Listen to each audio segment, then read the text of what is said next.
The UFC Heavyweight Championship is the most difficult title to hang on to in all of mixed martial arts. Since its introduction in 1997, 17 different fighters have held that heavyweight title. Of those 17, only 10 have managed to successfully defend the title. 5 have defended the title twice, and Stipe Miocic is the only fighter with 3 successful title defenses. But Miocic's second championship reign ended at the hands of Francis Ngannou. And if there is a fighter who has the potential to eclipse Stipe's consecutive title defenses, it's the hard-hitting French Cameroonian. But if there's anybody in the heavyweight division that has the ability to end that reign before it begins, it's the undefeated interim heavyweight champion, who just so happens to be Ngannou's former sparring partner, Ciryl Gane.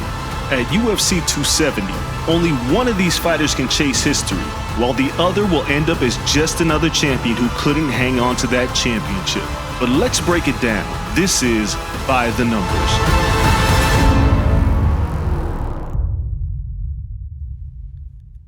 Francis Ngannou is an absolute menace inside of the octagon. The hulking heavyweight is currently second all-time in the division in knockouts with 10, and third in total finishes with 11.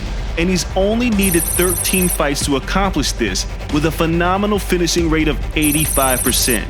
Now, Gane may not be the finisher that Ngannou is, but the one thing that he's proud that he doesn't possess is a loss. The Frenchman's 7 consecutive UFC wins are good for second ever in the division. As a matter of fact, in 19 scored rounds, only one judge in one fight has seen a round in the favor of Gane's opponent.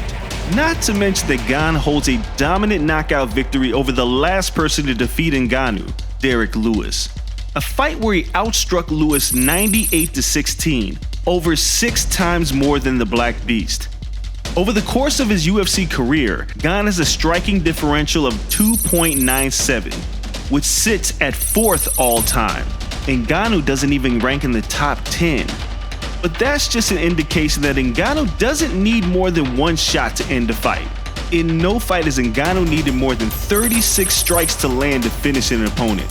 If he touches you, you go to sleep. As a matter of fact, Ngannou has landed a grand total of 186 strikes in his 14-fight UFC career. By comparison, Gane has landed 233 strikes in just his last 2 fights. And that translates into a champion not needing a lot of time in the octagon to get the job done.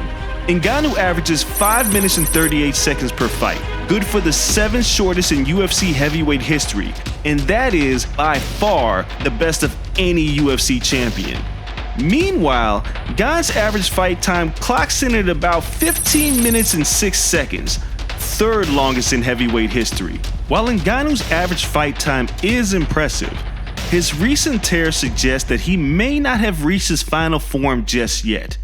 After losing back-to-back fights to Stipe Miocic and Derrick Lewis, Ngannou's next 5 opponents lasted a grand total of 8 minutes and 38 seconds combined. That's an average of 1 minute and 44 seconds a fight. But here's the thing about Ciryl Gane. He's never been taken down, nor has he ever been knocked down in a fight. If Ngannou is going to emerge victorious, he's going to have to find a way to put away his former sparring partner, considering that he's never ever won a fight by decision.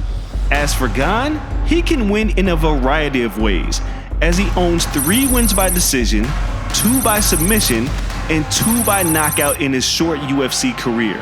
Only one man can stand tall and become the undisputed UFC heavyweight champion. Will it be the heavy-handed Francis Ngannou, or will it be the interim champion Ciryl Gane? The future of the heavyweight division hangs in the balance when these 2 titans clash at UFC 270.